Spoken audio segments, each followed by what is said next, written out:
Nika Burchett is a senior executive talent advisor. She is a DEI champion. She considers herself a change management enthusiast. She currently works at the American Red Cross as a national leader in recruitment initiatives, supporting training programs, driving efficiency in team productivity, and as a DEI champion and resource group leader. She is dedicated to creating a workplace that celebrates diversity and empowers individuals to succeed at every level of their careers. She has more than 2 decades of experience in talent advisory across different industries. She is skilled in HRIS applications, policy implementation, and change management strategies and methodologies. She's very passionate, if I didn't say that earlier, about fostering diversity, equity, and inclusion in the workplace. Now, little fun facts about Nikki. She's an empty nester and she's embracing the joys of solitude and self discovery. She's an avid reader with a love for health and wellness. She's a proud introvert, whoop whoop, introverts unite, who thrives in moments of reflection. Without any more intro, let's welcome our incredible speaker, Nikki, to the floor. Welcome, Nikki. Thank you so much. I appreciate that introduction. Can you hear me okay? Yes, we can. Excellent. Thank you so much. I just so appreciate that introduction. I appreciate Lisa for tapping me. I've enjoyed the dialogue and the speeches and all the things that have been happening so far.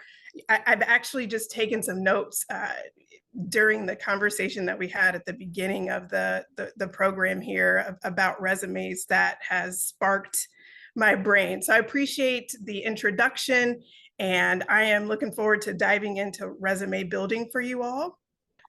All right, well, really quickly, I'll just mention with regards to questions. I feel like there's going to be a ton, and my goal is to really just be here to answer your questions and promote some dialogue with us. So feel free to add your questions to chat. I'll do my best to answer them all at the end, but if there's anything that's unclear, if anybody wants to cue me on or off camera to take a question of clarification, I'll do that. But without further ado, we'll go to the next slide. Well, I think my introduction kind of said everything. There's a few little things about me listed on this. I think you mentioned all of those. A couple of extras that might be fun to know is that I've been in the HR space for a while. 25 plus years. I've been at a generalist position. I've also been a director of HR at a small company, and I've just been in recruiting for the last maybe 15 years of my career. My specific focus is executive nonprofit recruiting specifically, but I've also dabbled in a lot of areas of recruiting. So I have a pretty good perspective of what's needed across that board. So that's just a few things about me that were already shared. Next slide, please. Yeah.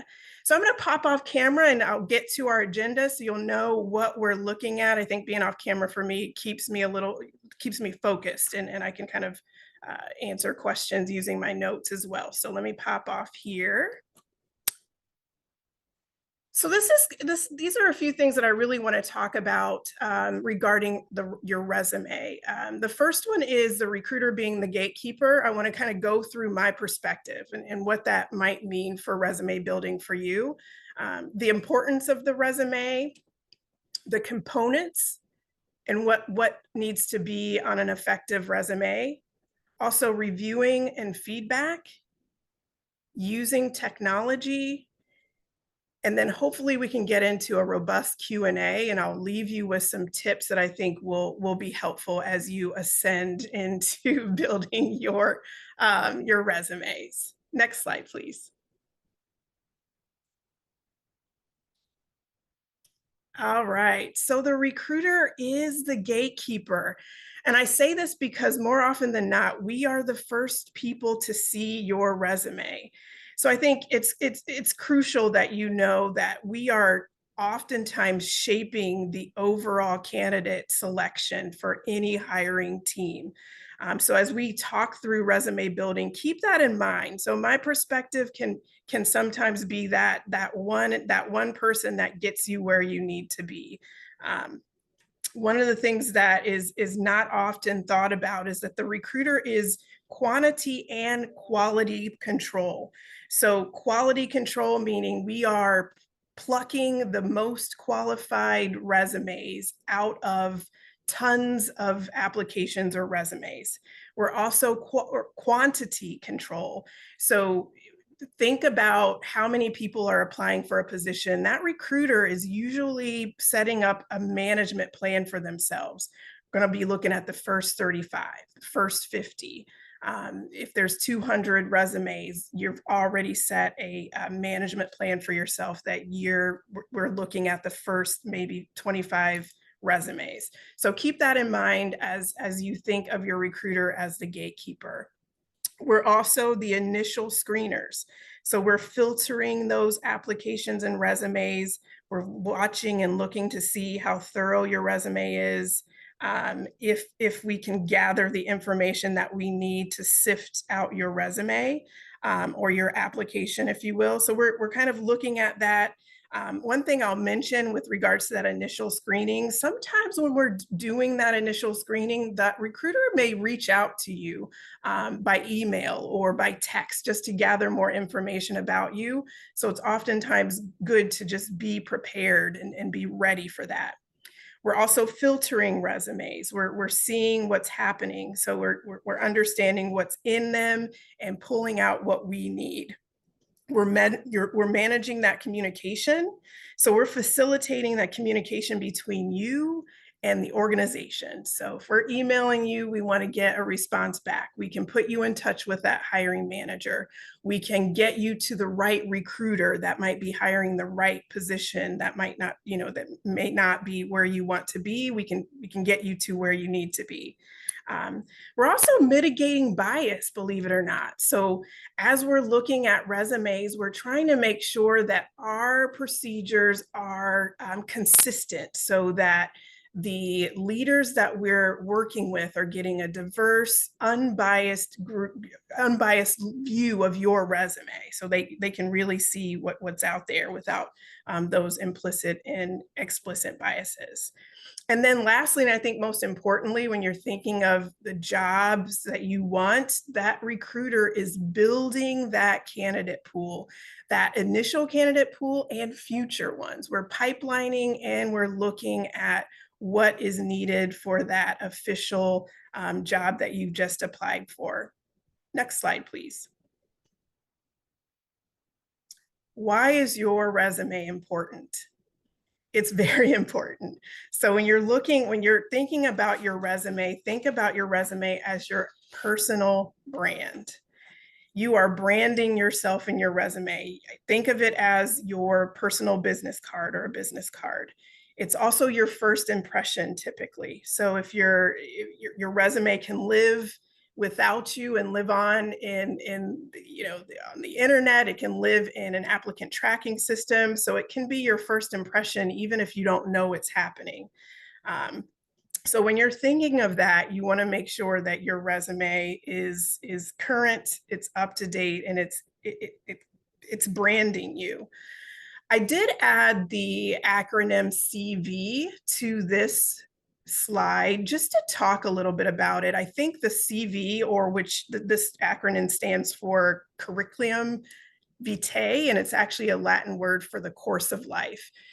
That CV and the resume are usually, that language is used interchangeably when you're talking about applying for a position. We typically use that as an interchangeable word for the resume, but it's actually, the CV is actually a more, I guess, a bigger version of your course of life. So it has more information. It could be a portfolio of sorts. So when you're thinking of a CV, and somebody asks you for that, it's usually your resume, but depending on the industry or where you're applying, if you're applying for positions abroad, there would be a need for that bigger, that larger look at your overall course of life, if you will, a course of work.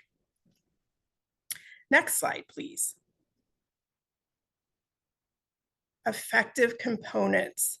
So I heard a little bit of information about what you all think is effective, and all of it was good. Everything that I heard in the earlier conversations about components, it was amazing.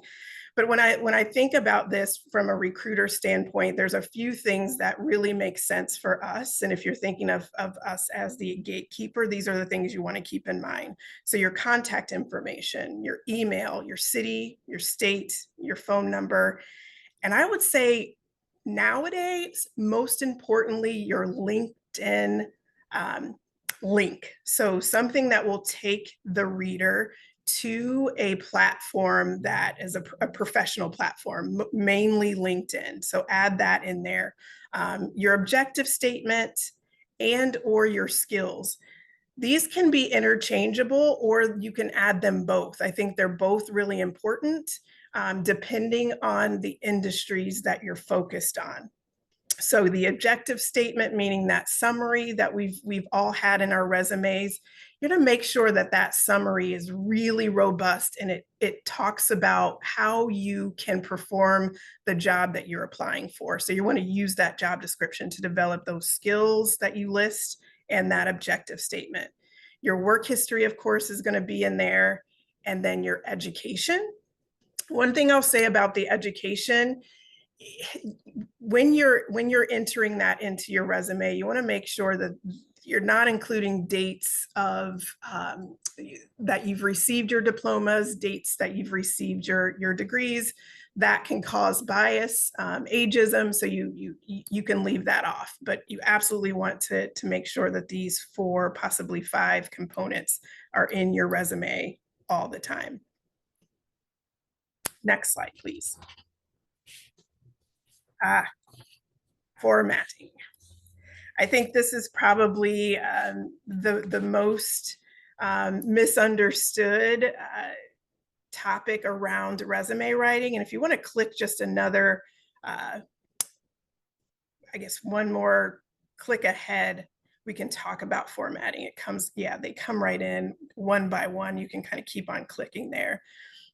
So I do have a few really good formatting tips for you. And if you look at this slide, you'll notice that there are 2 resumes there. And actually, both of these resumes are good formats.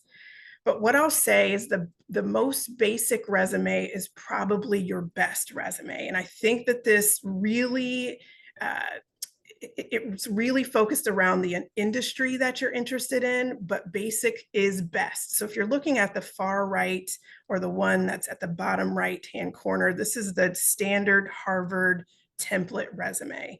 This resume works really well because it is, there's not a lot of graphics, and it stays within one page, and it's easily read by applicant tracking systems and AI and different things that employers are using to read resumes for them. So as you're thinking of having a resume, think basic. Secondly, that one-page rule is a good rule to follow. We really do like to see a one-page resume. But what I'll say is if you have more than 15 years of experience, relevant experience to the job that you are applying for, don't get caught up on the length of your resume. I'd say three pages is max, especially if you've had a robust career that's very relevant to your job. But it's really not something that the recruiter is looking at. We're looking for content, relevancy, keywords. Content, the relevancy, keywords. One of your members also mentioned how you stand apart from others, anything that you can add, volunteers, work. Those are the things that we're looking for. Third, you'll notice that I put the F-shaped eye gaze.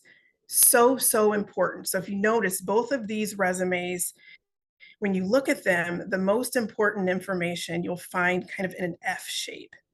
You'll notice the summary, the set of skills, the information that's necessary for this person to receive or to be called back for a job should be in that eye gaze. We spend maybe 2 minutes, maybe, reviewing your resume for information. We're doing keyword searches. We're doing a lot of quick reviews of resumes. So you want to make sure that it's in that F-shaped eye gaze. And then the continuous font, make sure your font is the same throughout your resume. That's a good way to get kicked out from some of the recruiters that really look at the details. And then use bullets when you are listing your experience. We really want to have a way of identifying where some experience ends and begins. So really make sure you're using bullets and you're describing your information in a linear phase, if that makes sense. Next slide.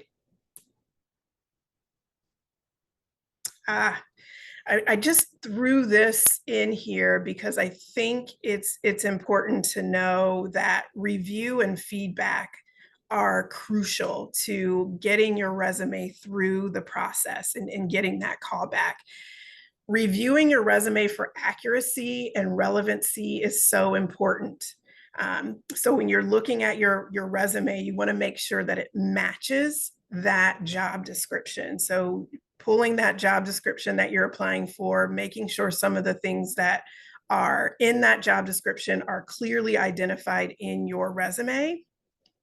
And then seeking feedback, also very crucial. And what I would say about this is, if you're interested in a specific career path or a specific job, see if you can get feedback from someone in that industry so that you can understand the language that they're using to describe skills, the kinds of quantifying skill sets or experiences that are needed to be seen in a resume. So having that review and feedback are crucial. Next slide, please. Do's and don'ts. Few good do's and don'ts I want to add here. First, you want to make sure you're tailoring your resume to that job description. You want to use quantifiable achievements. That means using numbers, statistics, percentages wherever you can in your work experience. Proofread those errors or proofread for errors. Make sure that there are no errors. There are great ways to do that. And then last, but most importantly, and I think this is a big question, leverage your social media in your resume. Make sure that LinkedIn link is somewhere.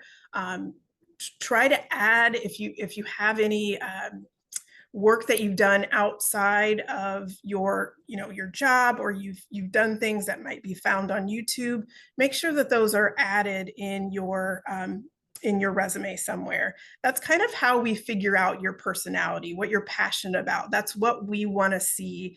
We want to take it outside of that resume. And then the don'ts. My favorite don't is be professional with your email address. I think that's also a good way to get your resume kicked out, is if your email address is unprofessional. I would say identify or find or create an email address that's specifically for job seeking. Use that. Make sure that it's an email address that you have regular access to, you're getting alerts for, so it's on. Do not include education dates. Make sure that those are gone. Make sure your street address is gone.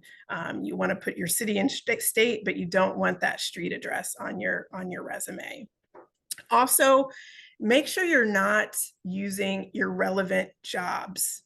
Take those off. When you're looking for a specific job, make sure your history is relevant to the job that you're applying for. And that just speaks to the last one. Do not use a generic resume for every application. Next slide. AI assistance. I left this slide for last because I think it's honestly the most important thing to understand right now is AI assistance is so important. Using AI to build or help build or grow your resume is so key. You want to make sure that when you're using these AI assistants, that they are your first draft, not your last. So definitely be using AI to assist you in building your resume and or just technology in general. So Grammarly, any of the, error correction, all of those are helpful. They do enhance your personalization. They also will quickly help you change out your resume when needed. They also will give you the language that you need to add to your resume for your specific field. So be sure that you're using AI to build your resume and create your extra resumes. And what I'll say, I think I'll backtrack a bit about having resumes for specific jobs and changing your resume each time. One of my tips is to create a master resume. So a resume that has all of your jobs, and then pluck from that resume to build resumes for each position you're applying for. It helps you kind of see what you've done, pick and pull the relevancy out and make sure that it's full. And it also keeps all of your information in one space. So use AI to build that master and then pluck from it. Really quick, I want to just address a question that I'm seeing about the dates on the resume around education. I think it's important, especially if you are, if you're mature in your career, that it makes sense to keep your dates of degree off your resume due to implicit and explicit bias. It's something that I've seen quite a bit, and I think that's important. Next slide, please. A couple of recommendations that I have for the AI resume building. These are tried and true by me. I do believe that these are a few of the best ones that you can use for free or low cost resume building. I should have put the websites, the actual sites on there, but I'll include those later. Resume Genius, Cake Resume, and Indeed, all three have a free or low cost resume building option that you can use to either grow your resume or start from scratch. They're also not scammy. You can enter the subscription or pull back from the subscription easily in these three sites. So if I could give any recommendations there, it would be those three. And then lastly, next slide, please.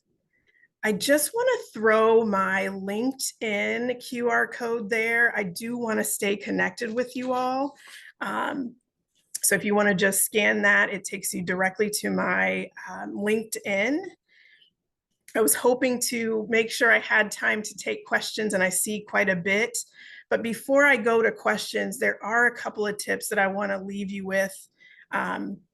One major tip, and I think I've said it throughout the deck here, is to make sure you're customizing your resume each time.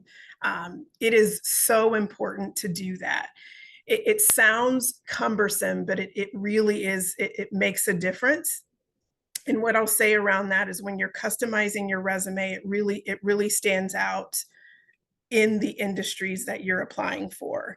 You'll also want to understand the hiring process. Make sure that you know what to do. You can reach out to a recruiter. You can maybe try to find the recruiter that is assign the position that you're interested in. Figure out what that process is and follow it.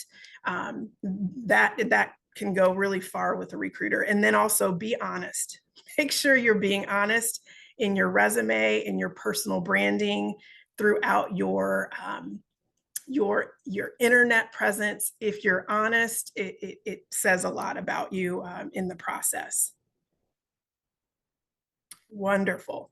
So that's the end of my presentation. I was really trying to fit in quite a bit of information in a little bit of time. But my goal is to really kind of take some questions and see what your thoughts are.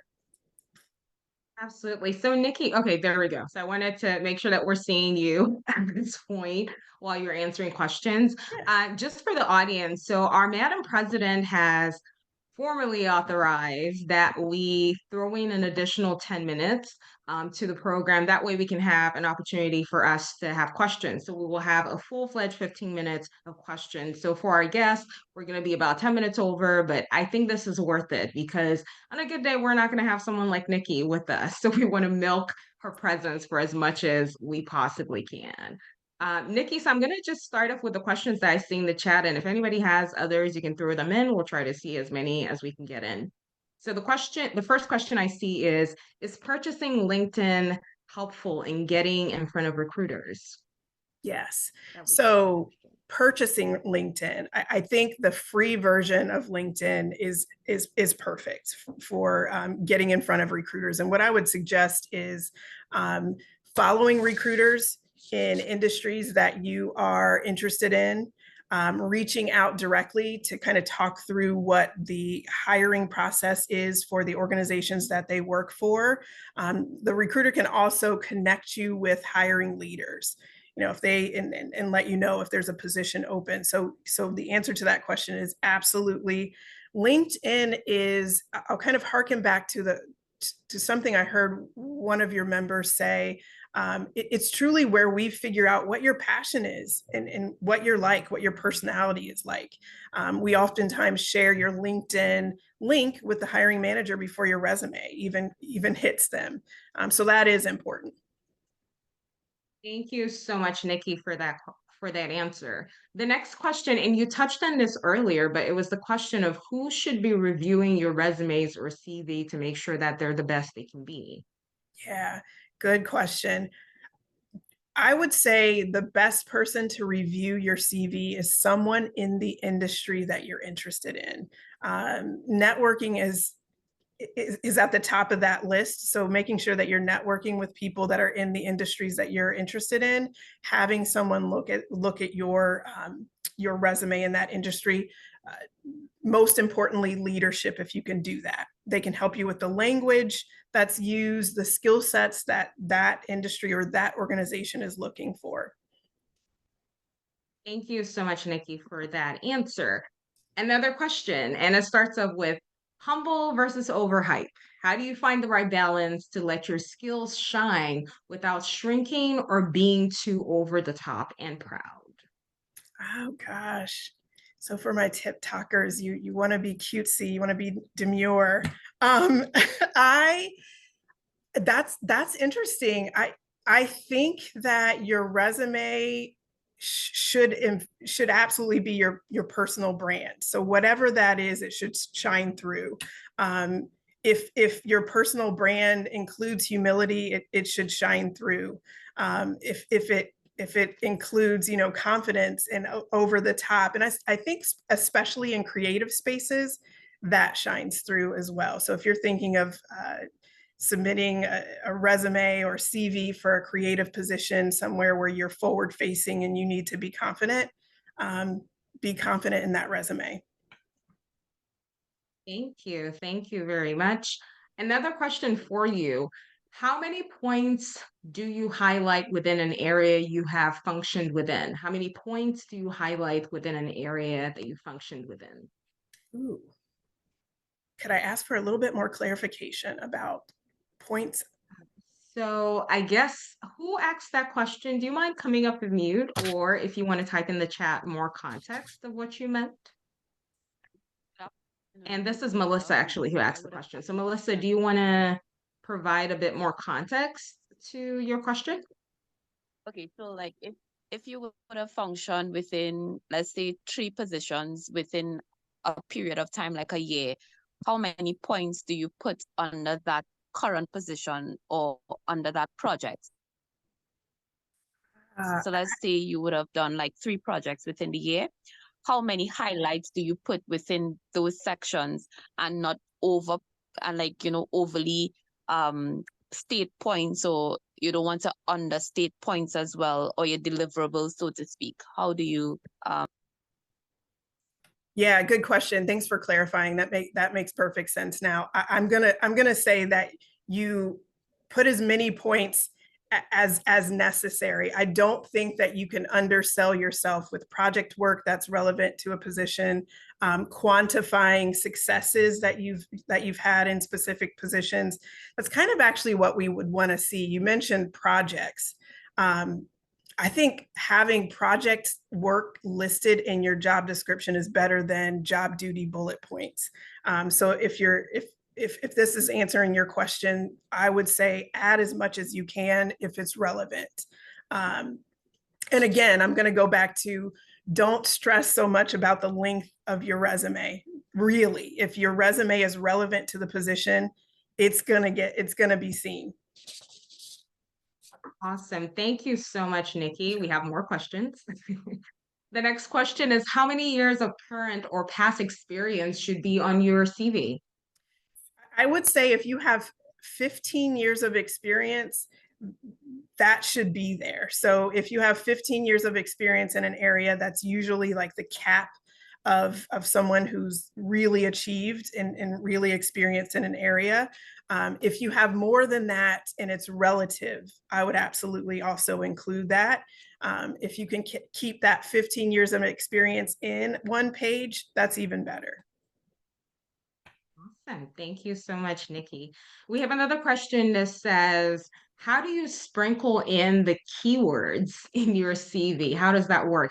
What would sprinkling in those keywords look like? Use the job description from the industry or the job posting that you're interested in. Use the language that maybe someone can help you with that the industry is using to build your resume. What I would always suggest is look at your matching skills. So if there's some language that's being used these days to describe a skill that you have, use that new language and it will absolutely be pulled out. Also, you could do just a skills list. Some people use that interchangeably. They'll use an objective statement or a list of skills. So that's kind of another way to use those keywords.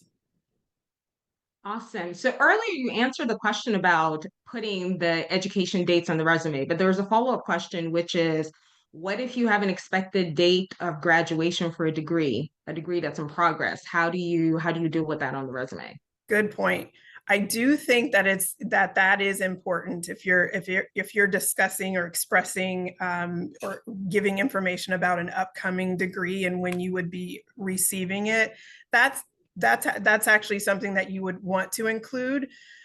What I would say about that also is it shouldn't be the focus of your resume. I think in this environment, your education, your experience is probably the focus of your resume for sure. So, you can slide that in there, but specifically if you've obtained a degree, it's been longer than 10 years, I would absolutely take that off of your resume.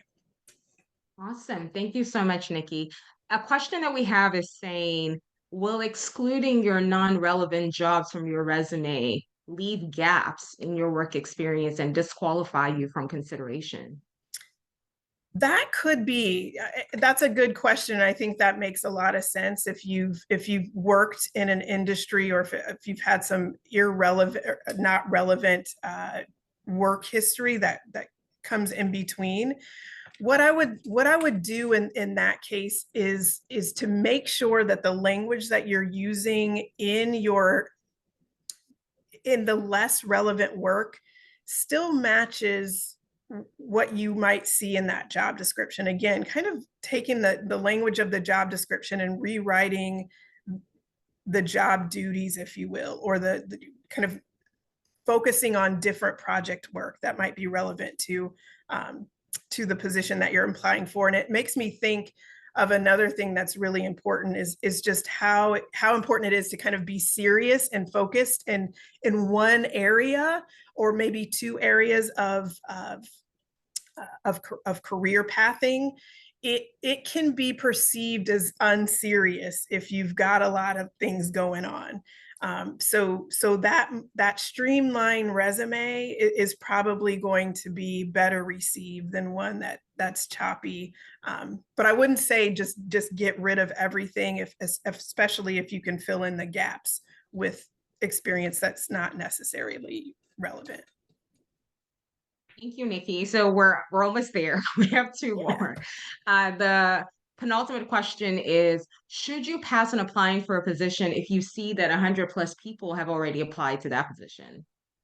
No, no.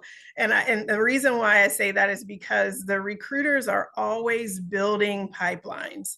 So even if we've, put together that management plan where we're going to look at the first 30 or the first 25, we're still building pipelines. We're looking for people to fill the position, or maybe look at a different position that we know that's coming. So absolutely apply. Awesome. Thank you so much, Nikki. And for the final question, the question is, how can I leverage my resume if I want to switch specialty areas? I feel like I can only get hired based on my old job experience, not necessarily on my educational expertise. Yeah, I feel like that's where networking really comes in. What I've advised people in my circle to do is to really get connected to people that are in those careers that you want to be in. Um, you know, be at the top of their list, at the top of their mind. I think you can do that through LinkedIn. Even as an introvert, you can reach out to people on LinkedIn, get their advice. People love to talk about themselves. Ask them questions about themselves. How did they get into their industry? And then start looking at some of the things that you've done that match the career path that you want to be on, and highlight that in your summary, in the skills section. Making sure that those keywords can shine through.